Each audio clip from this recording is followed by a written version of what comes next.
Hey everybody, this is Jason here. We are actually going to be doing a review on not the axe for a change, but instead the actual hopper that just got released by Vulcan, the Vmax. So we're going to just basically cover the hopper today, show you a couple things I've seen. I've only shot maybe about 4 pods worth of paint for it. I've already seen a couple little iffy things, but not major. We're also going to do a drop test today too. So first thing, let's go ahead and get it out of the box. Now, the thing is, with the Vulcan, especially on the back, it says it's 30 plus balls per second. Capacity is 220 balls. And I do have to admit, it is a really light hopper. This thing, especially under the scaling videos, you can see it weighs under a pound even with the batteries in there, so it's a very light hopper. It's kind of bulky only in the back. I measured it up, and around the front and the top is around the same size as a rotor, so not that big. Like I said, just the battery's a little bulky there. You do have a LED that indicates when it is on, and you do have an on and off switch. So basically, to turn it on, you hold it down, I say for about 2 seconds. Then do it again. You basically can hear it activate.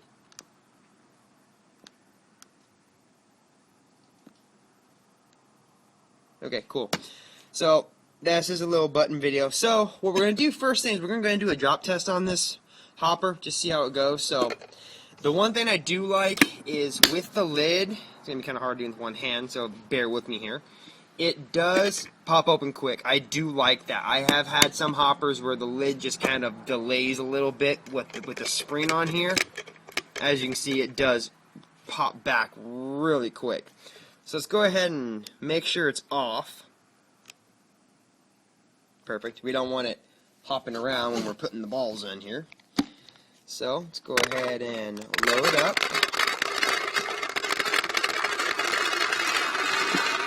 Oh, a couple fell out of there, not a problem. Let's go ahead and just get those and put it back in.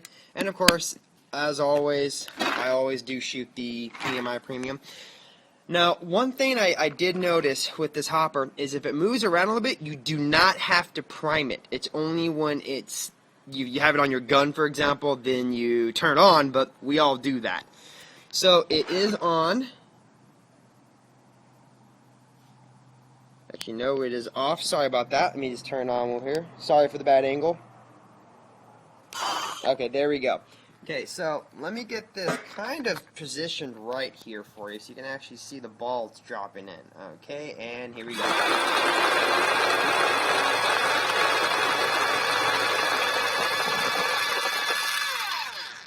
Okay. And we are completely empty. You don't hear none jiggling in there. So it does feed pretty good. I do have to admit that. And it's not as fast as the rotor, but the one thing too nowadays is a lot of these fields, especially the ones around here in Southern California, your guns should be maxed at 15 BPS. So a 30 ball per second hopper should be totally fine with it. So let's go ahead and open it up real quick here. So it's really hard to see. Let me see. There it is. That little tab right there, where my finger is. What you want to do, of course I can't show you because my hand's in the way. If you basically pinch it, the entire top half comes off just like in the rotor. So I do have to say that it does, I'm not going to say copy, but it does have some unique features. So the one cool thing too is this actually can bounce a little bit. So when the paintballs, when you're running or when you fill it up, this is going to move a little bit, basically allowing the paintballs to pop into place. The feed mechanism is a very flexible plastic, so it will allow the balls to, kind of hold in there and move gently. So the next part, let's go ahead and get to the actual board shape. The easiest way I found to take this off is put your hand right here and just pop up, and then you're pretty much good to go.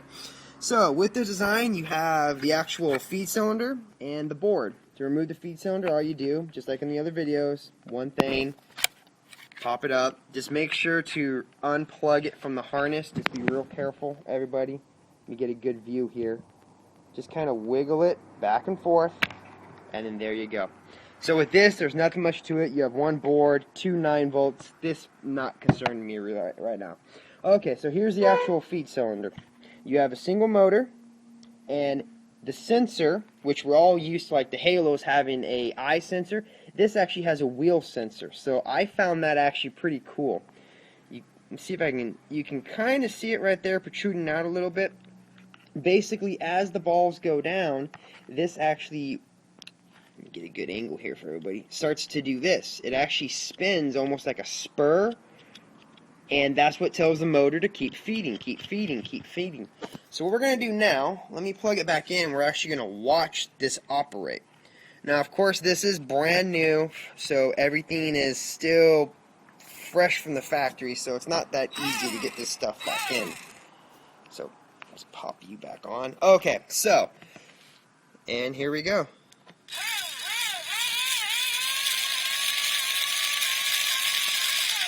So, it does move relatively fast, and as the paintball is just stationed in there, it's not going to move. But once you start shooting, as they fall, they hit it, and it just starts to spin.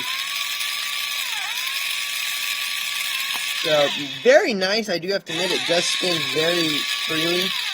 Now, of course, the big thing is everyone's probably asking, how much is this? Brand new, the Vmax is selling currently for around $120 plus tax, while the rotor is, I believe, last time I looked, $160. So, big price difference. With the Vmax, you might not be getting the speed of a rotor, so to speak, you know, the 55 plus, but in my opinion, the maintenance, exactly the same. The breakdown, real easy. The parts definitely differ, but in the long run, it is a pretty good little hopper. Pretty soon, we are going to be doing a shooting video. Currently, I've only shot maybe about 4 pods through this thing. It does hold up nicely. I put my axe on ramping, and it kept up without a problem. And that was with the max setting on the firing, or the BPS. Sorry about that. So keep an eye out. We're definitely going to be doing a comparison video soon compared of the Vmax to the rotor. We're also going to be doing a shooting video. So, hope you enjoyed. Thanks for watching. This is Jason with Today with the Vmax.